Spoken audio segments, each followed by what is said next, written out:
What are the catacombs of Camodilla?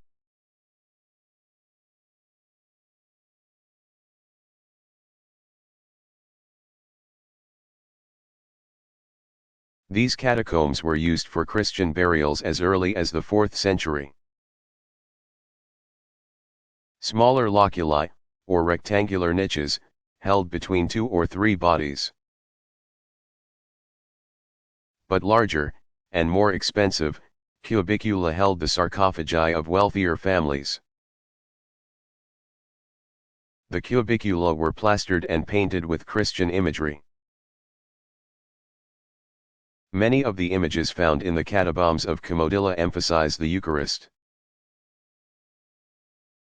The ritual consumption of bread and wine, the bread and body of Christ. Other popular images include the Good Shepherd and images of Jonah and the whale. In this story, Jonah was thrown overboard while at sea and was consumed by a whale. 3 days later, he was cast back out, unharmed. The story reflects themes of the resurrection as well as rebirth and salvation.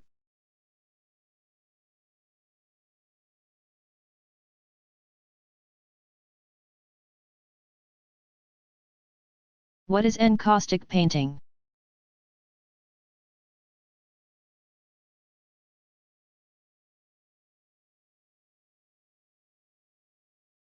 Encaustic paints consist of pigment blended with hot wax, such as beeswax. Encaustic was invented in ancient Greece and popular in ancient Rome. Especially when painting sculpture, because encaustics provide rich colors and a fair amount of durability. Although encaustic techniques are difficult and labor-intensive, there has been a resurgence in the use of encaustics amongst some 20th century artists. The contemporary artist Jasper Johns is known for uses of encaustic.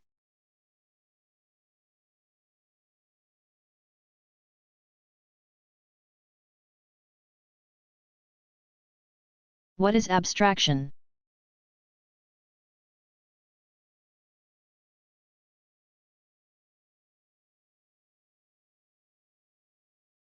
Artists interested in abstraction are not concerned with accurately representing the visual world in their work. While some abstract artists distort the real world, other abstract artists are purely expressive and do not refer to the real world at all. Abstract art is sometimes referred to as non-representational art. Piet Mondrian was a 20th century Dutch painter who pioneered abstraction in an art movement called de Stijl. Mondrian is famous for his paintings containing simple, balanced, geometric forms using a limited color palette.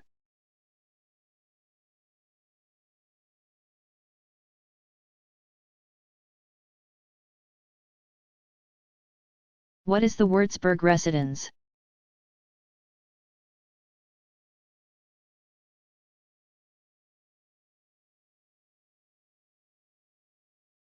The Würzburg residence is an important example of Rococo architecture in Germany designed by Johann Balthasar Neumann. 1687 to 1744, for the Prince Bishop of Würzburg, a member of the Schönborn family. The Kaisersaal, or Imperial Hall, of the residence has a gold, white, and pastel color scheme and emphasizes curves and elaborate ornamentation, including marble columns and undulating moldings. A grand staircase expands to over 600 square feet.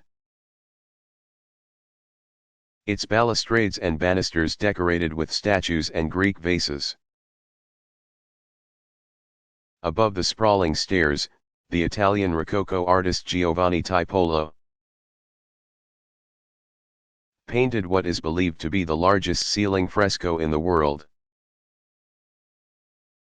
It depicts the prince-bishop with the Greek god Apollo, along with images of the seasons, the zodiac, and the four known continents of the world, all symbolizing the wide-reaching power of the Scomborn family.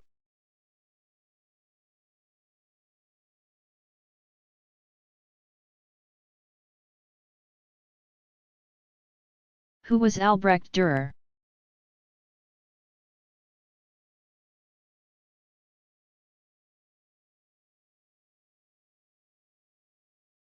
Albrecht Dürer, 1471–1528, was a great master from Germany known for his immaculately detailed drawings, paintings, and prints.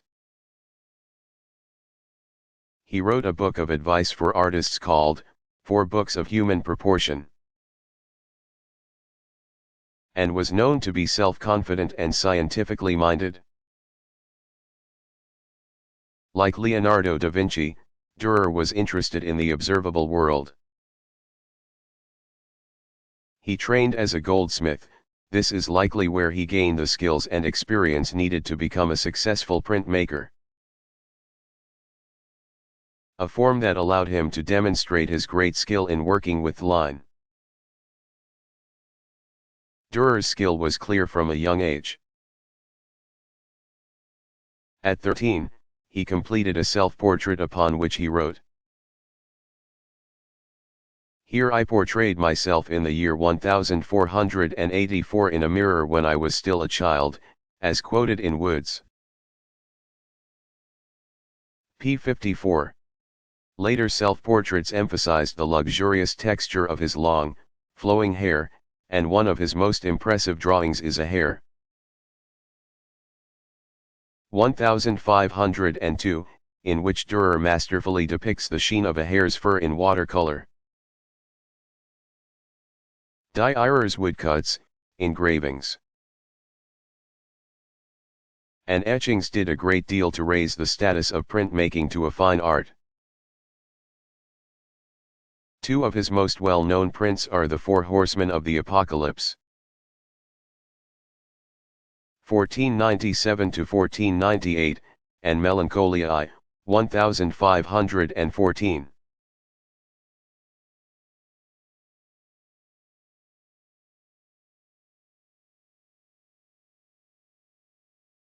What is neoclassical art?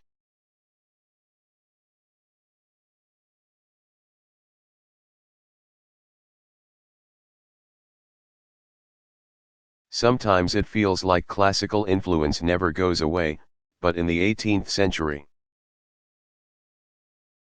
a fully formed classical revival evolved on the heels of the Baroque period. During the 18th century, artists and aristocrats flocked to Rome to see the formidable Roman ruins and the art of the Renaissance.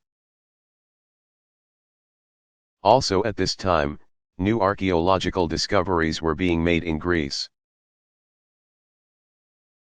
revealing more about ancient Greek society and art, and fueling increased interest in classical ideas and aesthetics. The neoclassical style contrasted quite sharply with the flamboyant styles of Rococo, and instead emphasized grand simplicity and stability as well as the noble, heroic ideal. Renewed interest in classical thought inspired more than art and architecture. It also fueled political shifts and philosophical ideas that resulted in dramatic societal changes, such as the French and American revolutions and the rise of Napoleon.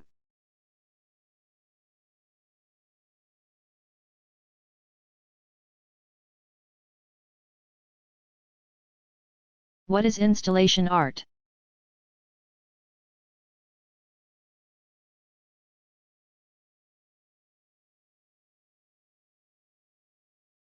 Installation art is art that is more than three-dimensional. It creates a complete environment. Entire gallery spaces can be devoted to a single installation, usually but not always temporarily. Installation art became popular in the 1970s and continues to be an important art form today. Installations rely upon the interactions of the viewer/participant and can even be collected, which means they are not necessarily site-specific. Yves Klein created one of the first installations with his work The Void in 1958. For this work, Klein presented a completely empty, white-walled gallery. Other famous examples of installation art include British sculptor Rachel Whitehead's Embankment 2005, which she created for the Turbine Hall at the Tate Modern Museum in London. The piece consisted of tower-like mountains made of thousands of white, plaster casts of boxes. Visitors to the gallery were able to move through the installation, allowing them to engage with the monumental art form on an intimate level.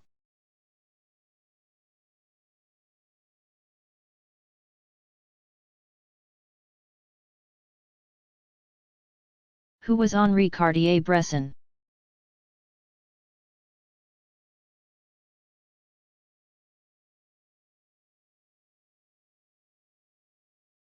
While the FSA photographers focused their attention on rural America, French photographer Henri Cartier-Bresson 1908–2004, documented the Spanish Civil War, 1936–1939, and much of 20th century Europe. Cartier-Bresson is considered one of the foremost early photojournalists, which means he communicated the news through pictures, but he was also deeply inspired by surrealism and took seemingly spontaneous snapshots while walking through the streets of Paris.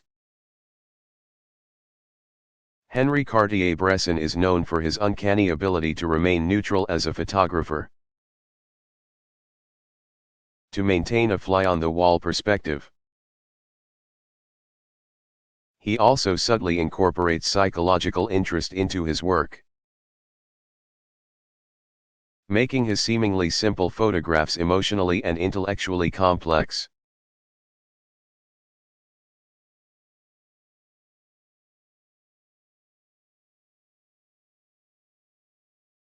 Why did Damien Hirst preserve a tiger shark in formaldehyde solution?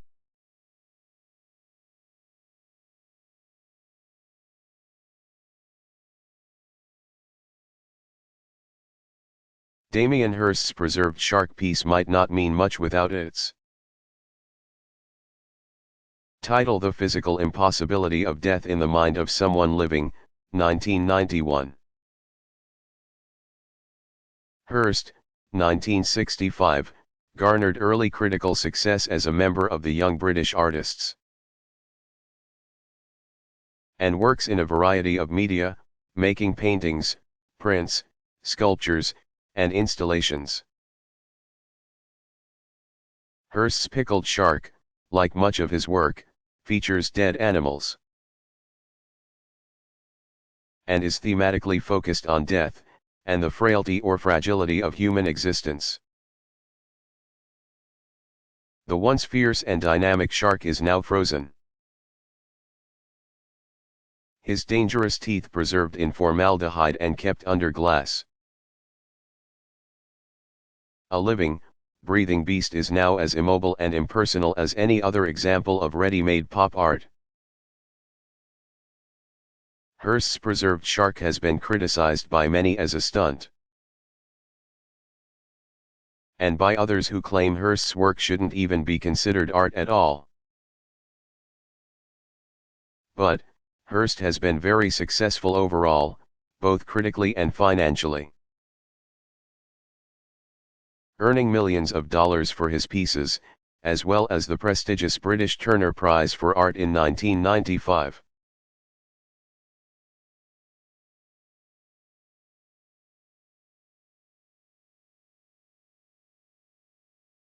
What was Woman House?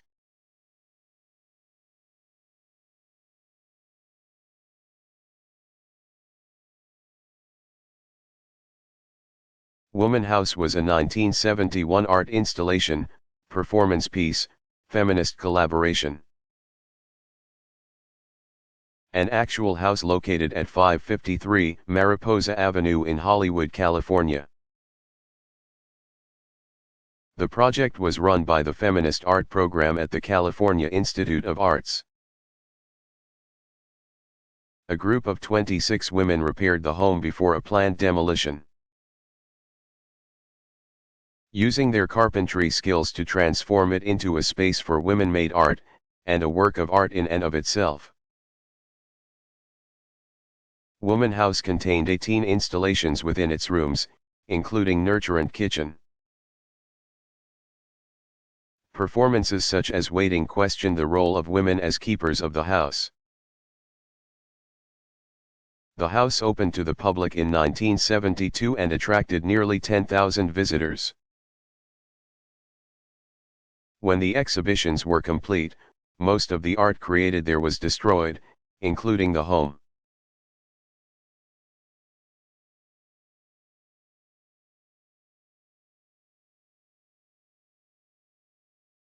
Who was Brancusi?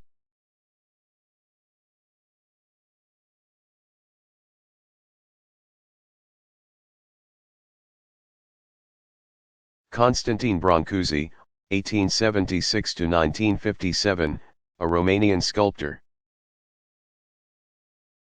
was one of the most innovative and original modern sculptors of the 20th century. During his early career he studied under Impressionist sculptor Auguste Rodin. But he soon broke away to being experimenting with extreme simplification and abstraction. And he was inspired by the art of non-Western cultures and traditional craftsmanship. He worked in various media, including bronze, stone, and wood. The Kiss, 1913, is a representational sculpture of two figures embracing. But it has been so reduced, it appears block-like, though still full of life. The ovoid form of his MLLE Pogani, 1913, is highly polished, resulting in a smooth reflective surface. Brancusi is also known for his series of sensitive sculptures of birds, especially his series Bird in Space. 1923, in which the form of a bird has been reduced to a solid, delicate curve. Brancusi's work achieves a seemingly impossible balance between softness, durability, dynamism, and serenity.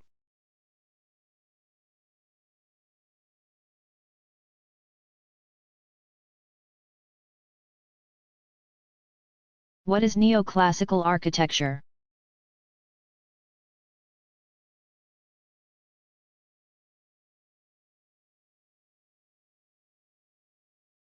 Neoclassical architecture of the 18th century was a powerful reaction against the highly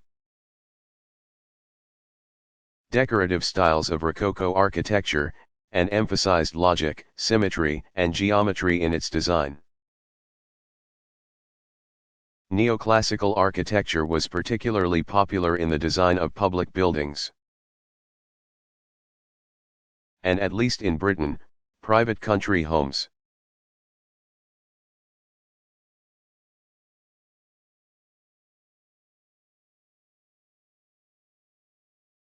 Who is Faith Ringgold?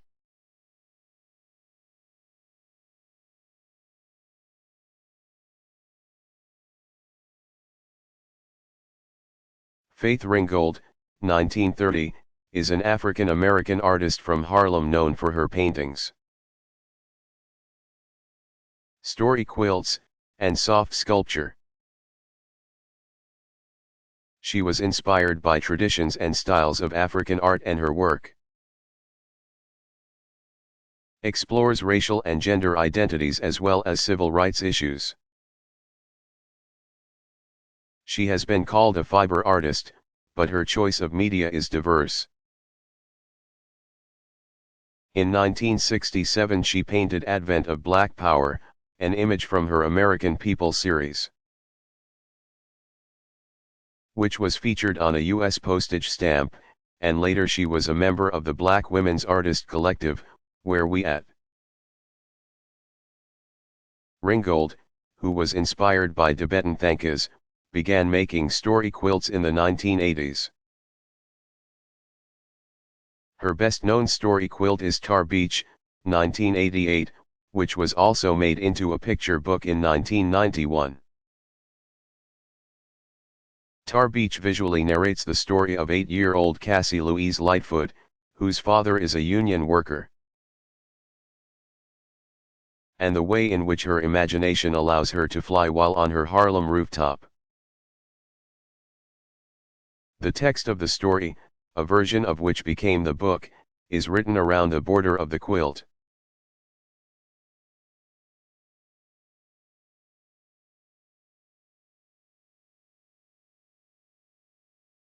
Who was Salvador Dali?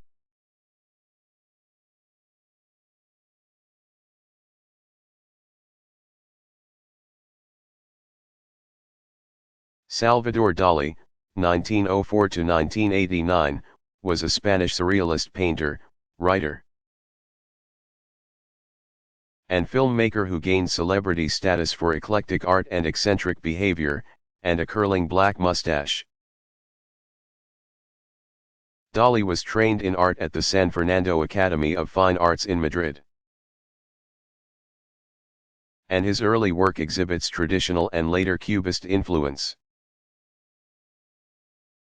He was a highly skilled realist, though his work was inspired by delirium, and he produced jarring fantastical dreamscapes, often inspired by his Catalonian homeland.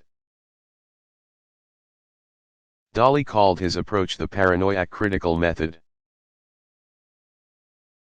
His goal was to use paranoia to communicate an irrational understanding of reality, an approach quite in line with the overall goals of surrealism, according to the Surrealist Manifesto.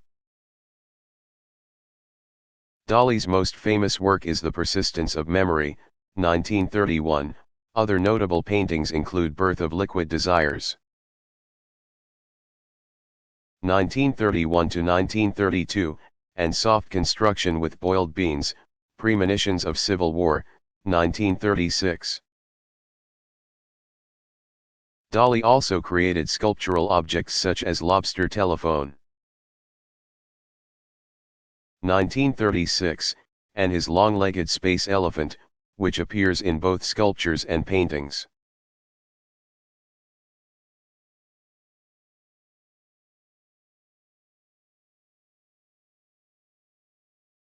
Who was Maria Montoya Martinez?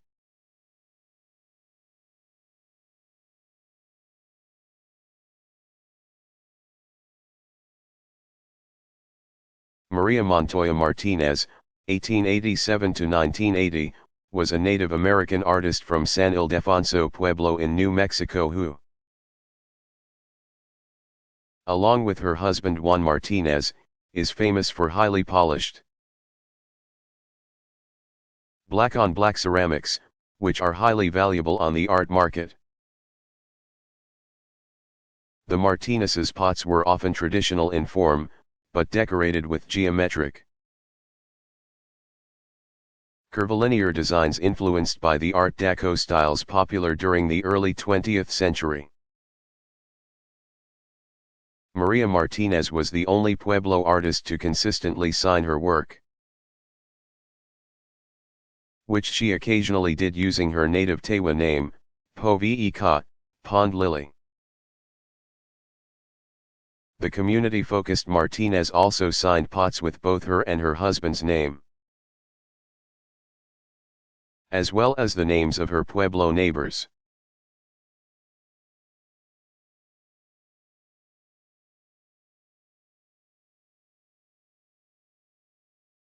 What is the arts and crafts movement?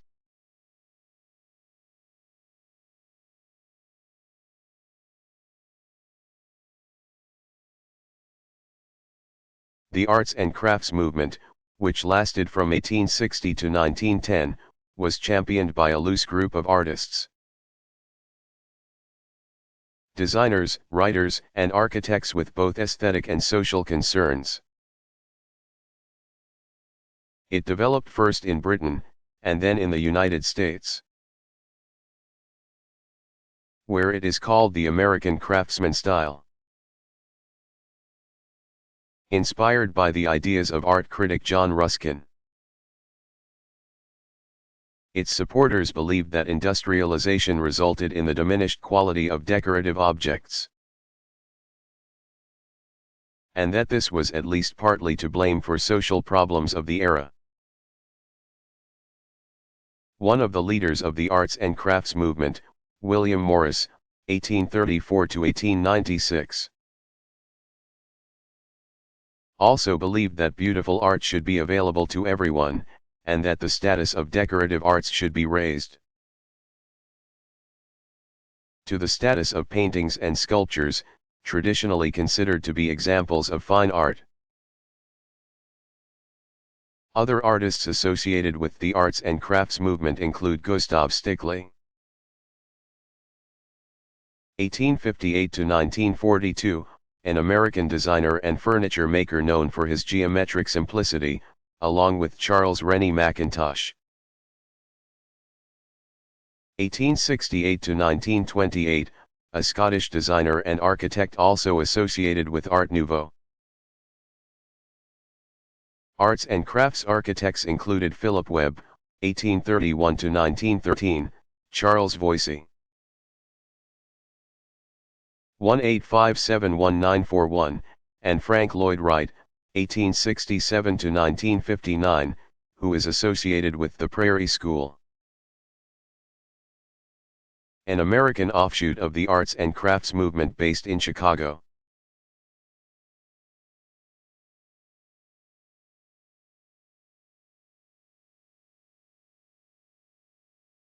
What is the Gleaners?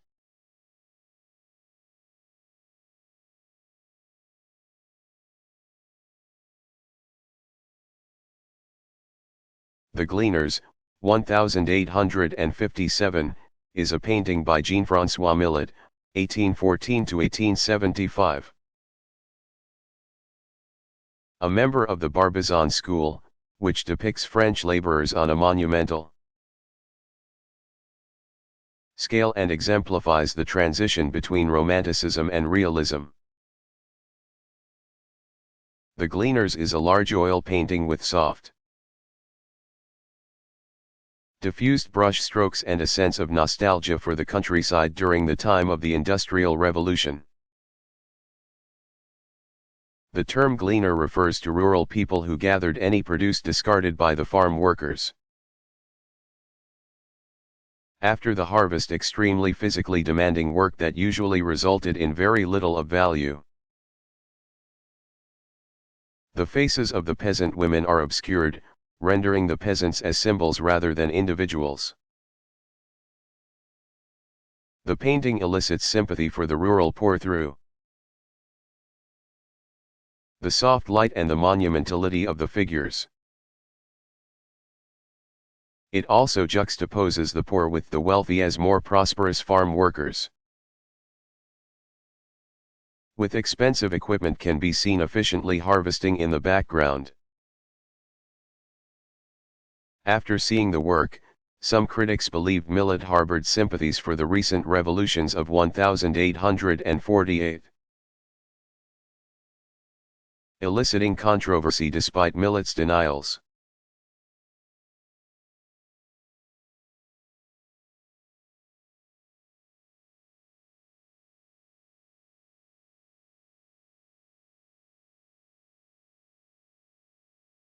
What was so shocking about Manet's paintings?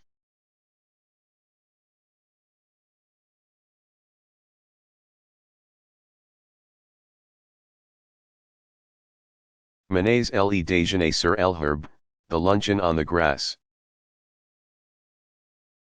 1863, was couched in art historical tradition, and draws clear connections to a 16th-century painting. from the Venetian Renaissance called the Pastoral Concert,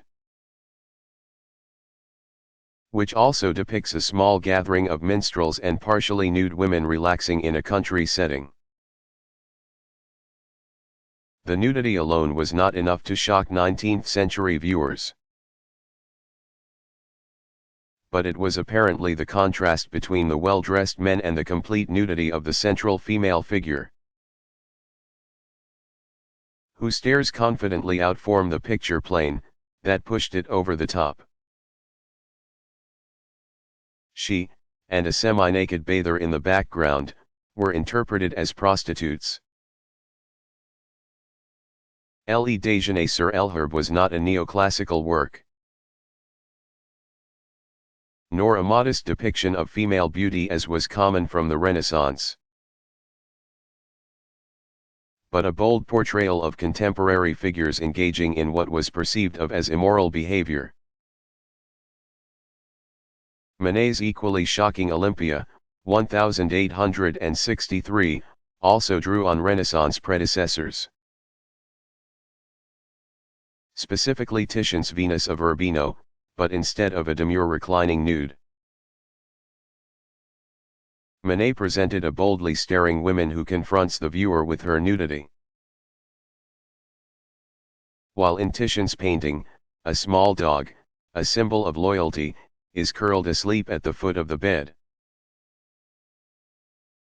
Manet's painting includes a black cat with yellow eyes and an arched back. Though both of these paintings were shocking to the public, they were hailed by some, including Émile Zola, as masterpieces for their ability to communicate truth through realism, and for confronting traditional approaches to painting.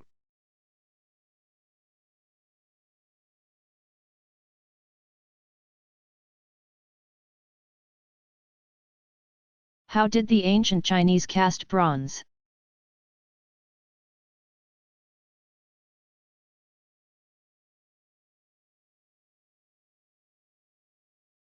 The ancient Chinese used a technique known as piece mold bronze casting to make their ritual vessels and other bronze work. The first step was to make a clay model of the entire piece, including all of the decorations. Another heavier clay was then packed around this model, which formed a mold. After the clay dried, the mold was cut into pieces which released the interior model.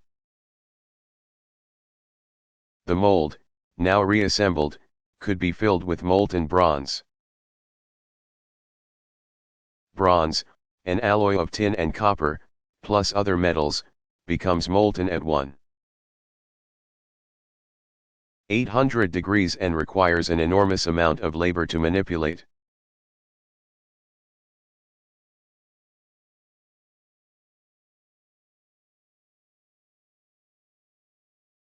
What is the Cliff Palace at Mesa Verde?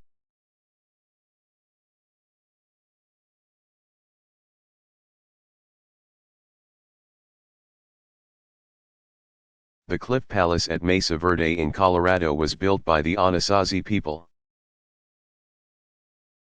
who lived in the Four Corners area of the American Southwest for thousands of years, and are considered ancestors of the Pueblo people. Before the 14th century, the area was less arid and slightly cooler than it is now, and the Anasazi lived by irrigating the land for farming. They built dwellings in natural cliff alcoves, directly underneath the land they farmed.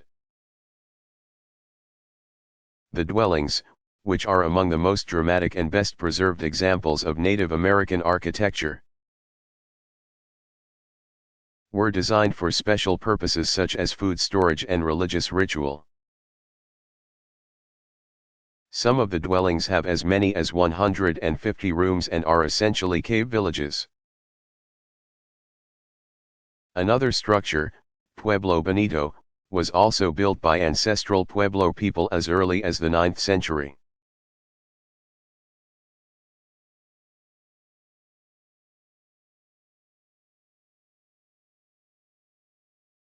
What are earthworks?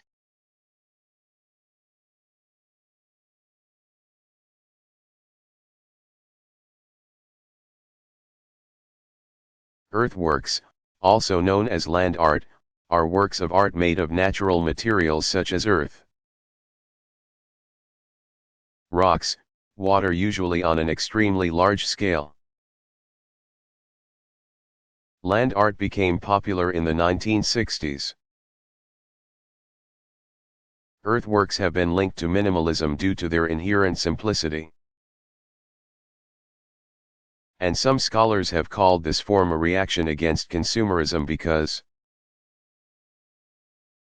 it is nearly impossible for anyone to buy or sell, or exhibit, land art. The most famous example of an earthwork is Spiral Jetty.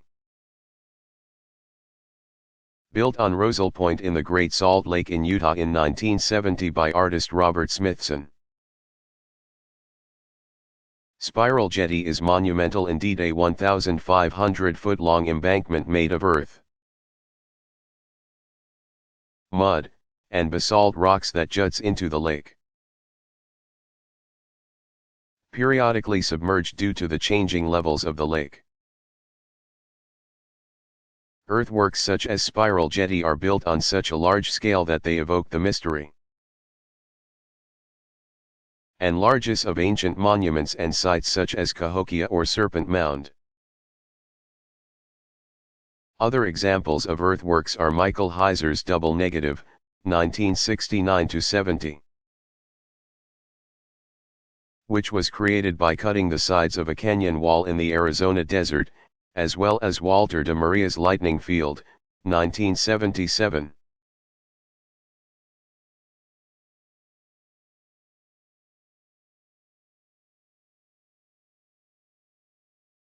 What is sound art?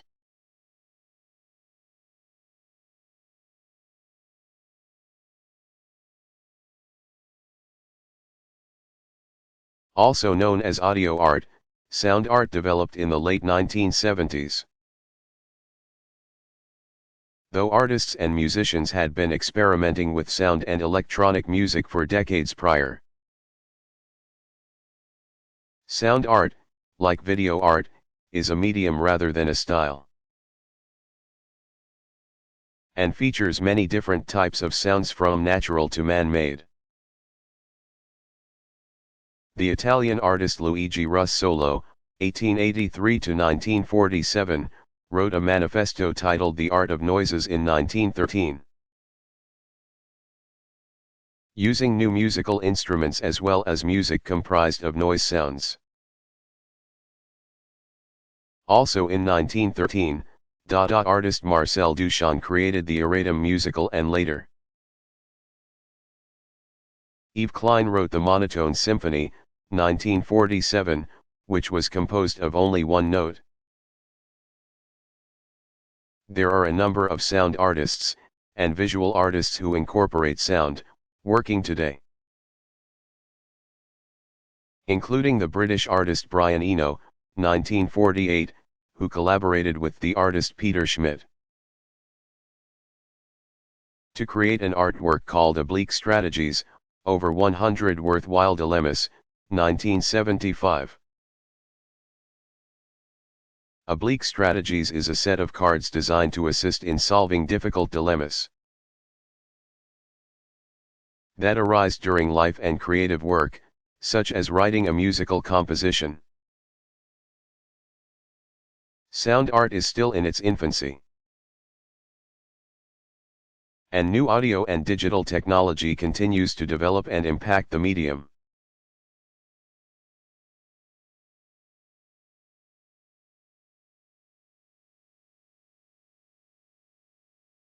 What is post-impressionism?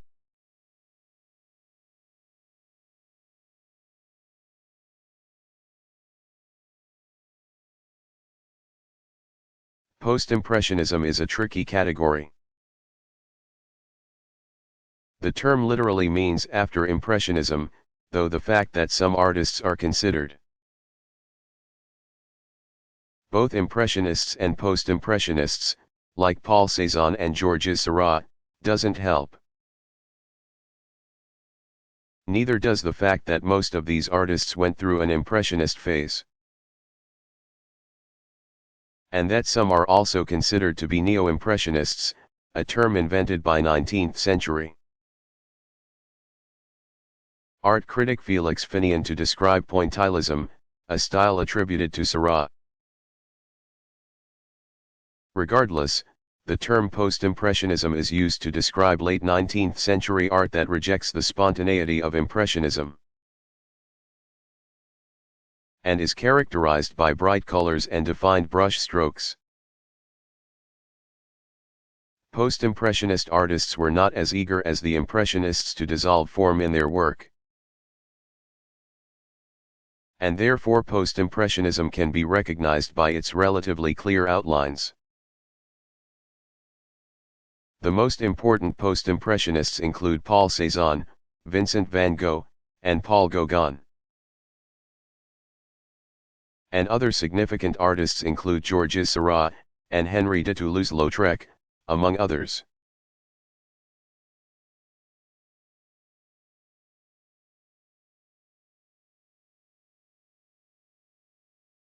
Who is Jeff Koons?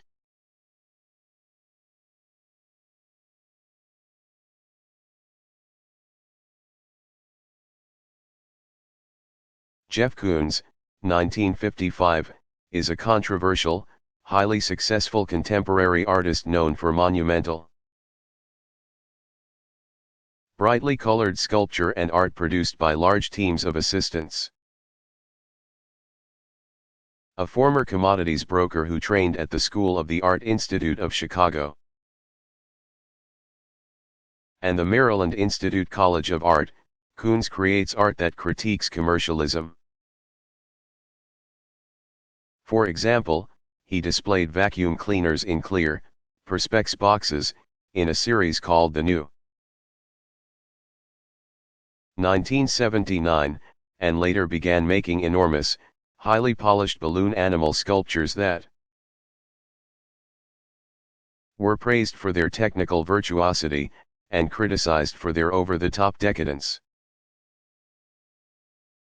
Koons is also famous for his large topiary sculpture, Puppy, 1992, and his Rococo-esque sculpture, Michael Jackson and Bubbles, 1988, a golden, ceramic sculpture of the king of pop with his pet monkey. Koons' art is polarizing because it blurs the line between high art and spectacle, which some say is exactly the point.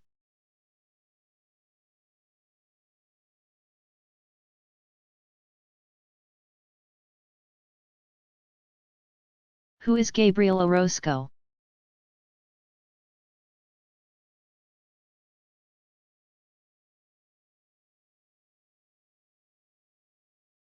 Gabriel Orozco, 1962, is a Mexican artist from Jalapa, Veracruz, whose work, including sculpture, photographs, and installations, often subtly alters found objects and is intellectually complex.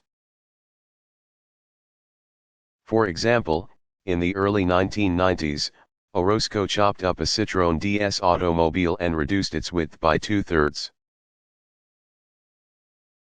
Making us think differently about commonly perceived objects.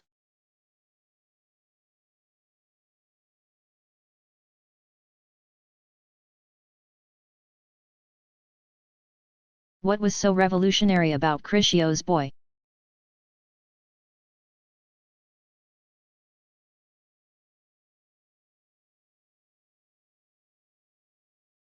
Criscio's boy, about 470 BCE, is damaged. His arms appear lopped off at the elbow and his legs, with no feet, end in stumps. His hair is like a stylized bowl with a rim of curls.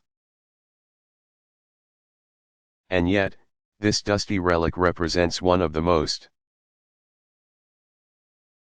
important and exciting innovations in the history of art. Criscio's boy is not a mere archaic sculpture. He does not stare straight ahead with a vacant look in his eyes. Criscio's boy shifts his body weight to one side, with hips tilted. One leg is slightly bent. This position is called the contrapposto style. Contrapposto literally means counterpose. With this small shift, Criscio's boy appears much more alive than his previous counterparts. There is a small curve in his spine, and his head is turned slightly to one side. This is a freestanding sculpture in the round. And the gently curving movements of Criscio's boy invite the viewer to make a 360-degree tour around him. Gone is the playful archaic smile. Instead, Criscio's boy is solemn and serious.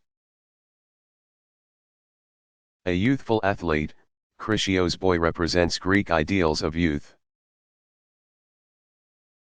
manhood, and physical and mental strength.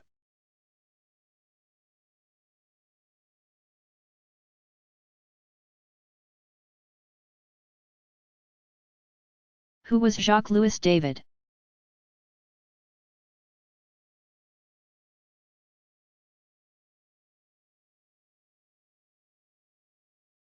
Jacques-Louis David, 1748–1825, was arguably the most important French painter working in the neoclassical style, whose art first exemplified the values of the French Revolution, and then the imperial style of Emperor Napoleon.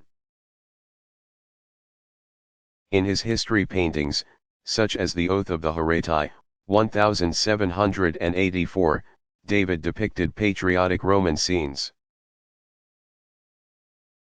which emphasized themes of sacrifice and heroism, and captured the spirit of the revolution. His 1793 painting, The Death of Marat, which was commissioned during the Bloody Reign of Terror, commemorates the bloody death of Jean-Pierre Marat, a Jacobin journalist and politician murdered while in the bathtub by a woman aligned with the Girondins, an opposing political faction. Marat was known to have a debilitating skin disease, and often worked while soaking in the bathtub. The painting idealizes Marat, whose body slumps over the edge of the tub, which is presented in a minimalist fashion against a simple bathroom. Quite unlike Marat's real bathroom, which was rather more opulent. In his left hand, Marat still holds a handwritten note, while in his right hand, a quill. Nearby is the bloody knife that the assassin, Charlotte Corday, had used to stab him through the chest. David belonged to the same political party as Marat, and this painting clearly serves as political propaganda. Once the revolution was over, David's political fortunes rose and fell. He served a short time in prison, and then as the president. But, he eventually aligned himself with a new power, Napoleon Bonaparte, who ruled over France from 1804 to 1815, and became an important patron for David.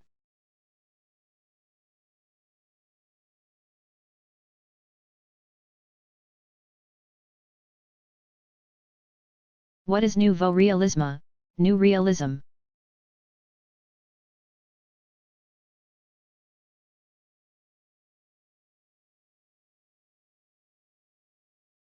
Founded in 1960 by French art critic Pierre Restani, Nouveau Realisme is an art movement that developed as a reaction against 20th-century abstraction and art informal. Many of the Nouveau Realists, or New Realists, were not painters. but artists who experimented with art forms such as decollage, a process of ripping or tearing an image. Usually posters of advertisements, to create something new. The best examples of nouveau realist decollage is the work of François Dufresne and Memo Rotella, 1918-2006. The artist Jean Tinguely, 1925-1991, extended this technique to include scrap metal. Old bottles, motors, and other industrial objects in his work, Homage to New York, 1960. Which he designed to spectacularly self-destruct at the Museum of Modern Art in New York. By contrast, Yves Klein, 1928-1962, was a painter who explored the power of pure color. Even developing his own blue, called International Klein Blue, 1 kb.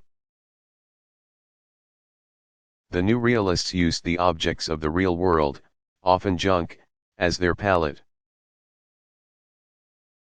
And by doing so commented on modern life in a manner unique from other artists of the period.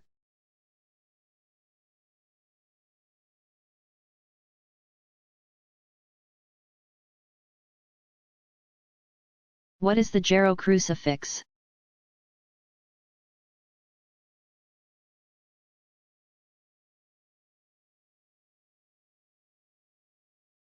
The Gero crucifix is a life-size sculpture depicting the body of Christ on the cross. Made of gilded and painted wood and meant to be suspended above an altar. The back of Christ's head was hollowed in order to hold communion bread used in the ritual of the Eucharist, as opposed to the triumphant pose of Christ as seen on the book cover of the Lindau Gospels. This representation of Christ emphasizes suffering. Christ's head hangs heavily and his body appears limp and frail. This is the first time in history that an image of dead Christ was depicted on the cross.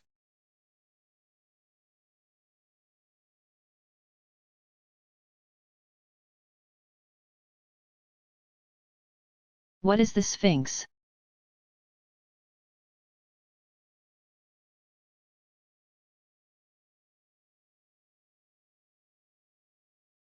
The Great Sphinx at Giza, c. 2520–2494 BCE, is a monumental human-headed lion sculpture carved from a natural limestone hill. This 240-foot colossus is thought to represent the Old Kingdom pharaoh Khafra.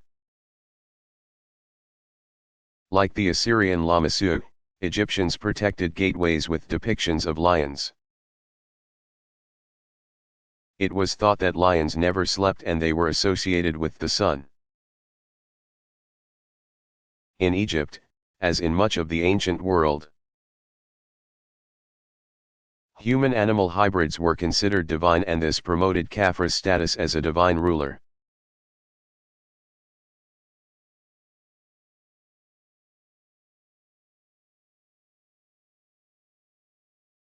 What is Skara Brae?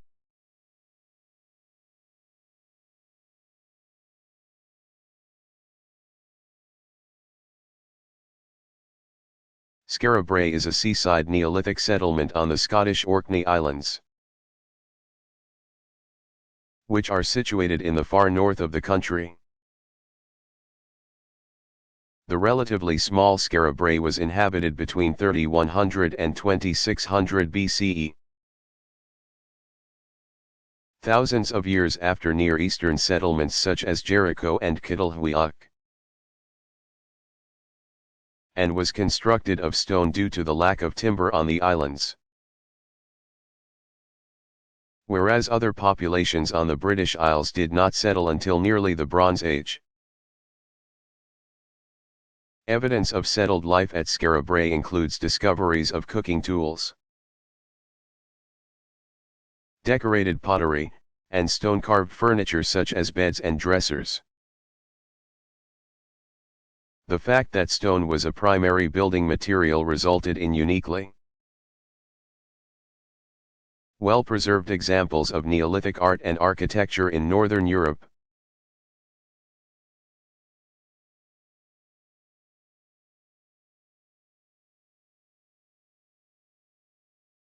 What is the difference between oil paint and tempera paint?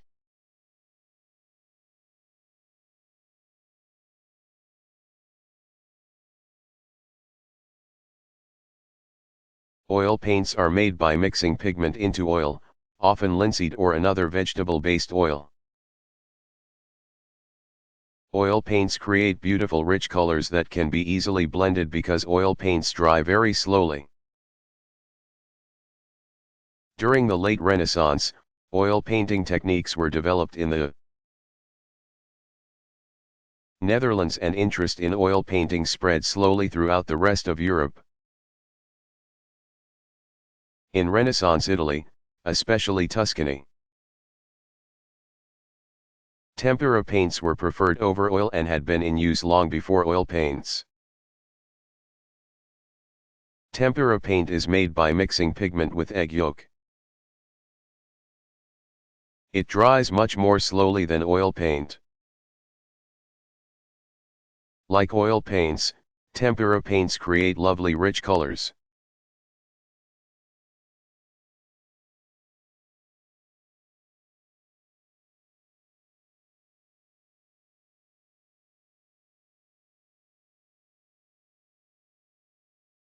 Who was James van der Zee?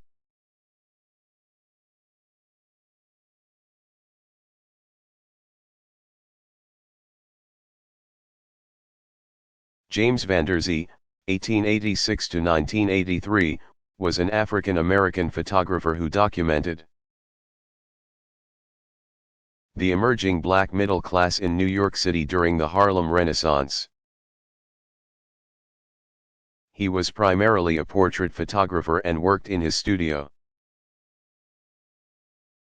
Though he experimented with double exposures and retouching,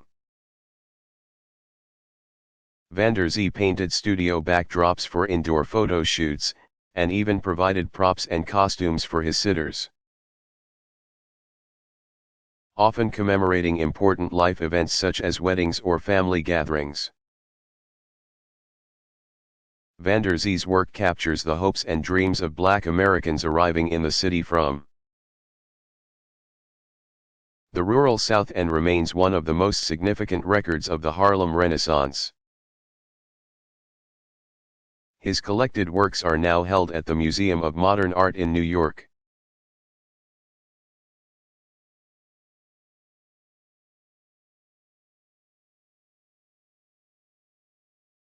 What is the orator?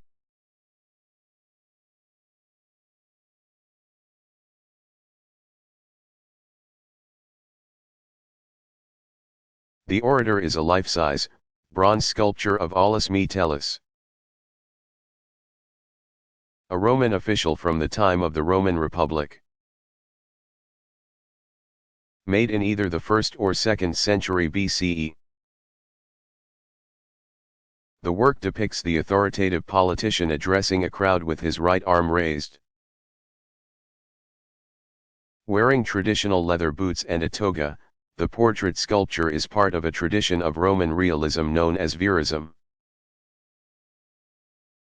Popular during the time of the Democratic Republic. Statues like this would have been placed on the tops of columns as a form of memorial, where it would appear as if the figure was addressing the people below.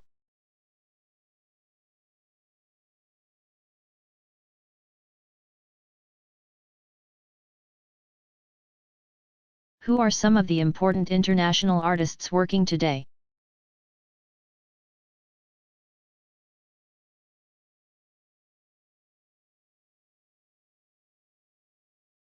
The contemporary art world is increasingly international in scope and a number of artists from around the world have achieved critical acclaim and success. The following is a short list of some of these artists.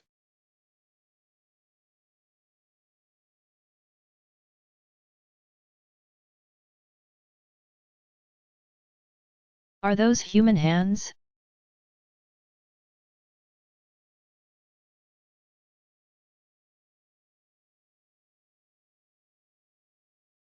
Yes. Overall, there are not many depictions of humans in Paleolithic art, and those images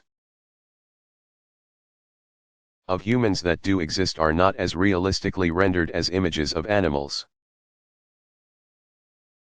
Floating around the top and bottom of a painting of two spotted horses from the Pecmerle Cave in Dordogne, France, are the outlines of human hands. It is tempting to think that Paleolithic artists were merely playing around making handprints on the wall. But these images were purposefully done. Some of the hands seem to have been made by pressing a painted hand against the cave wall. Other handprints were made by using the hand to create negative space.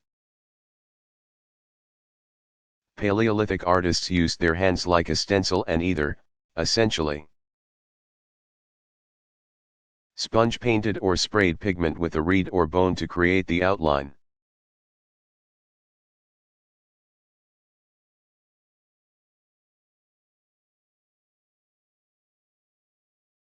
Why was Thomas Jefferson so interested in architecture?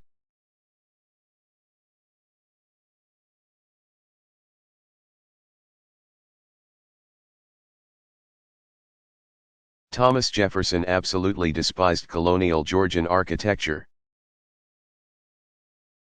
which was common in his home state of Virginia. In his notes on the state of Virginia, c. 1781, he wrote, "It is impossible to devise things more ugly, uncomfortable, and happily, more perishable."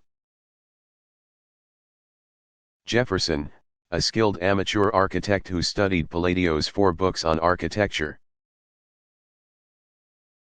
had a vision for an architecture that would define the spirit of the new United States and serve to bring the disparate populations of the former colonies together. Some of his most famous building designs include his own home, Monticello, which he built over 40 years in Virginia, as well as the Virginia State Capitol,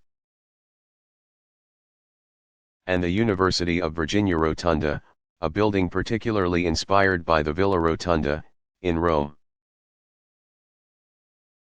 The University of Virginia was the first state-funded university in the United States. And in designing its main campus, Jefferson wanted to promote education and endow the new university with a sense of permanence and grandeur. Jefferson believed that architecture had the power to change people.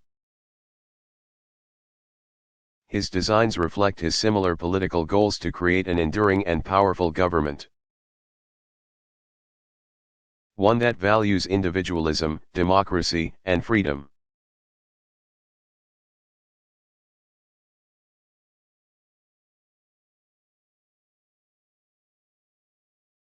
Who is Mariko Mori?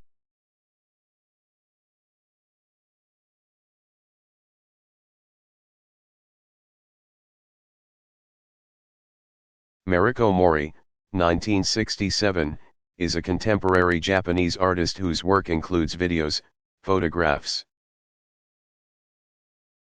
and installations, such as Tom Nahiu, 2006, a high-tech, monolithic structure whose light changes and blinks as it reacts to information recorded by the Super Kamiokanda Neutrino Observatory in Tokyo. Mori's work is often influenced by technology and Buddhism.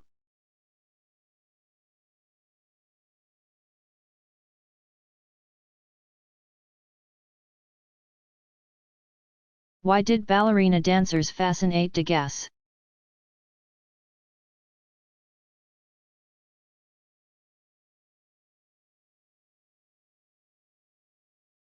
Edgar Degas' paintings of young ballet dancers were neither erotic nor psychologically engaged. Like other impressionists, Degas was fascinated by light.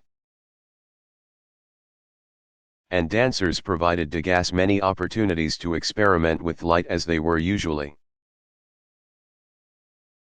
illuminated by heavy artificial spotlights and other types of stage lighting. In his 1877 painting, Dancer with a Bouquet, Bowing, a ballet dancer's face becomes mask-like and garish under the harsh floor lights running along the stage.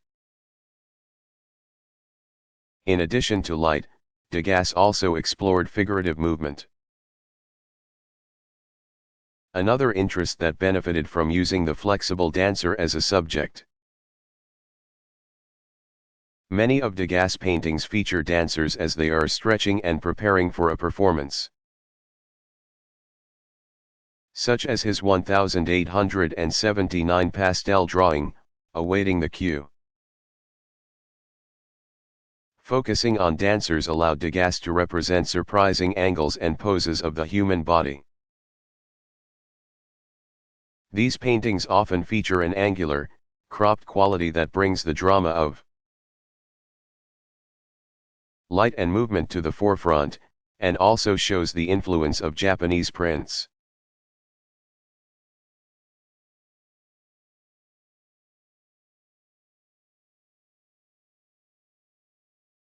What is the difference between naturalism and realism?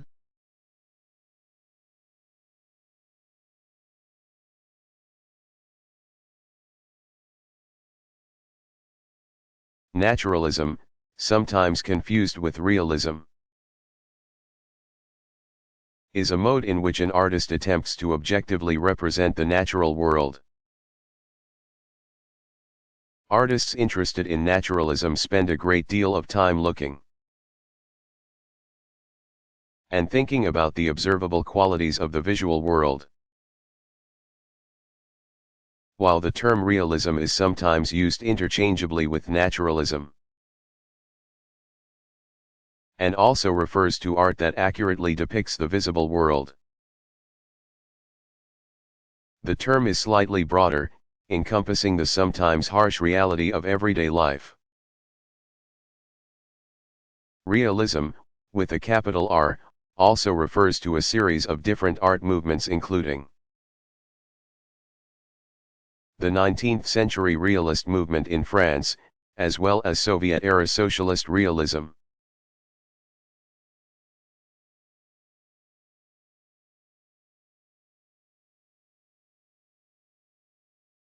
What is a patron?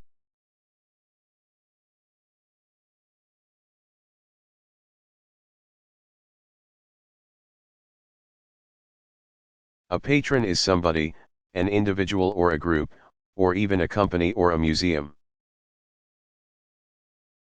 who pays an artist for a work of art, or otherwise supports an artist financially. Understanding patronage is an important part of the study of art history, as understanding the needs and desires of the patron can reveal insights into the meaning or purpose of a work of art. One of the most famous art patrons was the Medici family,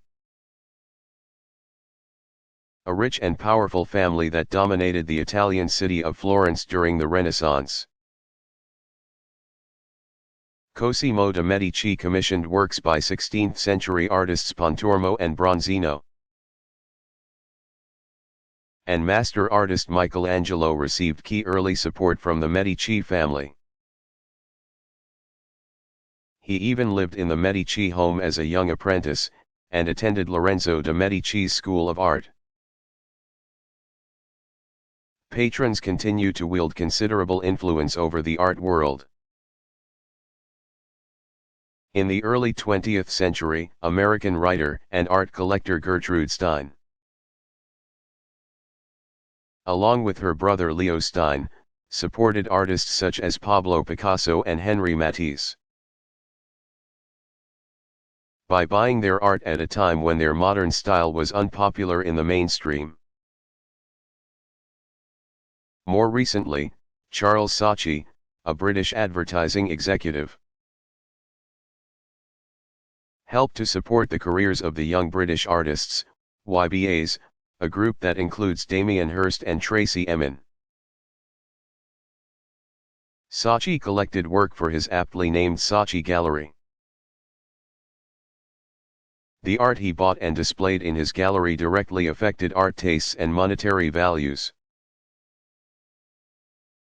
In 2010, Saatchi donated his gallery to the British public.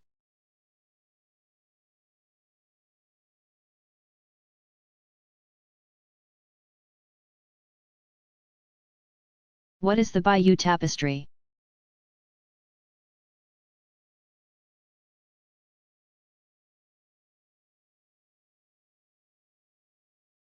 Who knew there was such as thing as monumental embroidery? There is nothing quite like the 11th century Bayeux Tapestry. At nearly 2 feet high and over 230 feet long.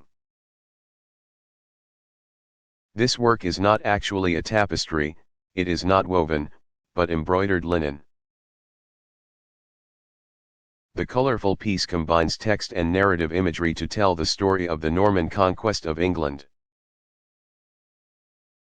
In 1066, there are over 600 human figures, 700 animals, and 2,000 letters in all. An astonishing work of fiber art, the Bayeux Tapestry is also an important historical artifact that documents one of the most significant military campaigns in European history.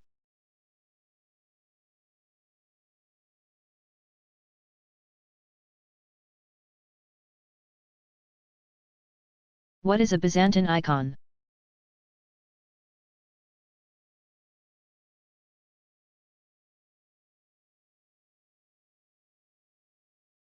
In Greek, the word icon means image, and it is an important part of religious worship in the Orthodox Christian Church.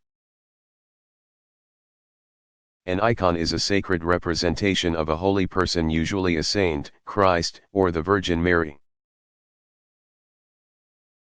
Byzantine icons were usually painted on wooden panels, but also included ivory, mosaics, textiles, and more. Icons held powerful religious significance. Some icons were even linked to miracles. Towards the end of the 6th century, a conservative group of iconoclasts, literally image smashers, worried that the icons themselves were being worshipped, and icons became targets for destruction during the iconoclastic controversy in the 8th century.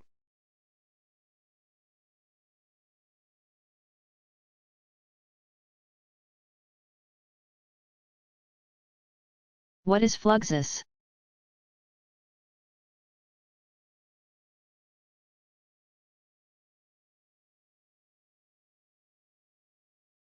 Fluxus is a difficult to describe, anti-art movement, sometimes called Neo-Dada, promoted informally by an international group of artists who were interested in the relationship between art and life. The term Fluxus was invented in 1961 by the Lithuanian-American artist George Maciunas. The word itself comes from Latin and means to flow.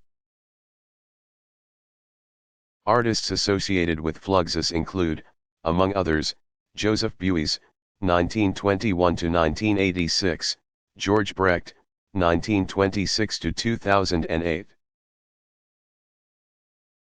Nam June Paik, 1932–2006, Yoko Ono, 1933, and Lamont Young, 1935. An experimental composer and performance artist.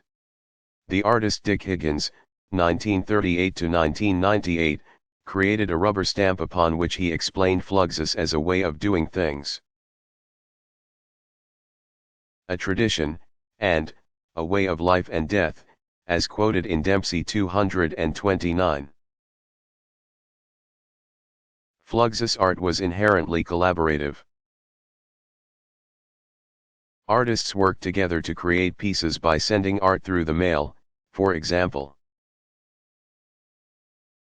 Collaborative Fluxus festivals or Flux concerts featured experimental music and other types of short, fast-paced performances. Fluxus defies narrow description. It was intended to 244 be open, simple, and have a sense of humor.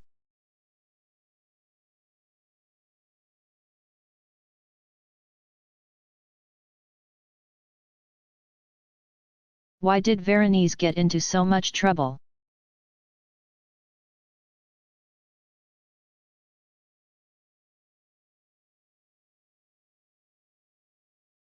Veronese, 1528 to 1588, was the nickname of Paolo Cagliari, a painter from Verona who made his career in Venice during the second half of the 16th century. Many of his paintings celebrate the ornate architecture of the city and the well-heeled lives of its nobility. His seemingly harmless painting, Feast in the House of Levi, however, got him into trouble with the Catholic Inquisition. The painting was originally called The Last Supper, with Christ depicted in the center of a large, ornate hall, dining with a rather rambunctious crowd. The enormous painting, which is 18 feet tall and 42 feet long, included images of drunkards, a man with a bloody nose, cats, dogs, parrots, dwarves, and Germans, all of which the Inquisition found unacceptable in a painting of such a holy scene.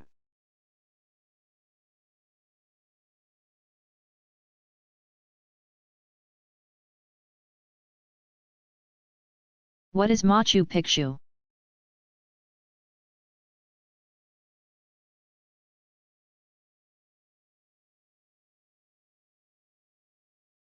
Machu Picchu was a 15th century royal estate constructed by the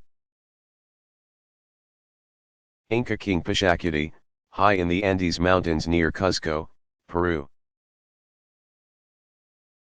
A great deal of mystery and wonder surrounds this long-forgotten and well-preserved site, which caught public attention and public imagination after American archaeologist Hiram Bingham studied it in 1911. Machu Picchu sits at an elevation of 9,000 feet.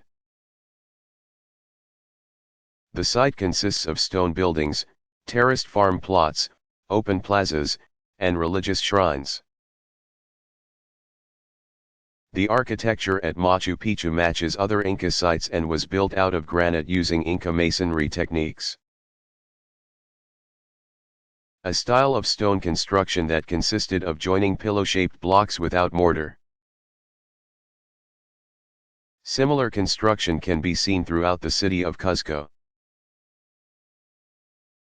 as well as on a large scale in the fortress palace, Sacsayhuaman, in the hills outside of the city.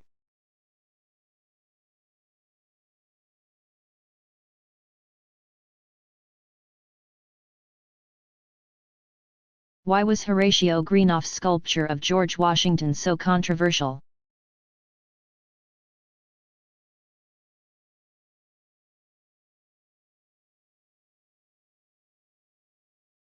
Horatio Greenough, 1805 to 1852, was a neoclassical sculptor and artist, and is considered to be the first professional American sculptor. His grand marble sculpture of President George Washington was modeled after a sculpture of Zeus at Olympia by Phidias, an ancient Greek sculptor, and depicts the first president semi-nude, wearing a Roman toga, and seated in a lion throne. His right arm points up towards heaven in a pose similar to Raphael's. Depiction of Plato in the Renaissance fresco, The School of Athens. Greenough's purpose with this pose was to emphasize Washington's role as a military leader and philosopher. When the sculpture was displayed in the Capitol Rotunda in 1841, however, the public found it shocking and inappropriate, and some even found it funny. The sculpture fell into disrepair and was eventually moved to the Smithsonian. It can now be seen at the National Museum of American History.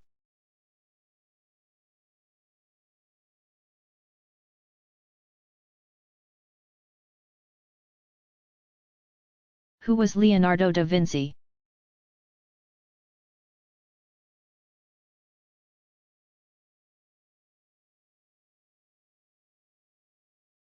Leonardo da Vinci, 1452–1519, is one of the most famous artists of all time.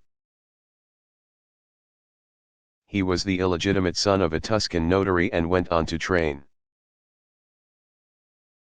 in the workshop of master artist Andrea del Verrocchio in Florence. Leonardo da Vinci was a genius, and well known during his lifetime for his intellect and peculiarity. He was fascinated with the visible world, and spent hours drawing what he saw. It was as if for Da Vinci, drawing was a method of understanding. Thousands of Da Vinci's sketches have survived drawings of human faces, swirling water, birds in flight, dissected corpses, the human skeleton, nature scenes, toy designs, and more. He wrote extensively on theories of art and science, creating categories of facial types, explaining techniques of atmospheric perspective, and analyzing the movements of the sun. Da Vinci was hired by Italian governments to design weapons and war machines, including the so-called siege machine. Designs for these weapons appear in sketch form in his notebooks. Despite his prolific writing and drawing, Da Vinci never published any of this work and wrote all of his notes in reverse, rendering his notes readable only when held up to a mirror. It is possible he was paranoid of being declared a heretic by the Church, or that he was simply intensely private. It is clear that Leonardo da Vinci was not merely a painter, but a true Renaissance man. His paintings are among the most famous works of art in the world and include the Last Supper fresco in Milan and the Mona Lisa. Many of da Vinci's works have deteriorated significantly over time.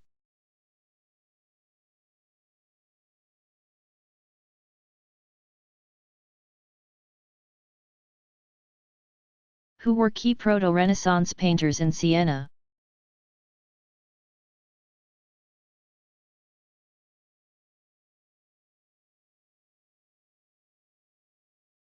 th and 14th century Siena, about 40 miles southwest of Florence, was a hotbed of late Gothic, pre-Renaissance art production. The art of Siena rivaled that of any other city of the age. One of the most important artists working in Siena, Duccio di Boninsegna, referred to simply as Duccio, is considered to be the father of Sienese painting. Duccio is known for the Maesta altarpiece he made for the Siena Cathedral. Between 1308 and 1311, this piece is influenced by earlier Byzantine styles of art. The enormous altarpiece, originally made up of over 50 panels. Is dominated by red and gold colors and presents the Virgin Mary enthroned as the Queen of Heaven in the center panel. Her highly decorative throne opens up as if welcoming viewers into an embrace. A big change from the flatness of earlier Gothic and Byzantine images. Mary is surrounded by a sea of saints, each framed by the flat disk of a halo behind the head. The infant Christ, imagined as a small man, sits weightlessly in Mary's lap. Unfortunately, this beautiful example of Sienese art was dismantled in the 18th century and sold piece by piece to museums and private collections. Some remaining pieces have been reassembled and are on display in the Siena Cathedral.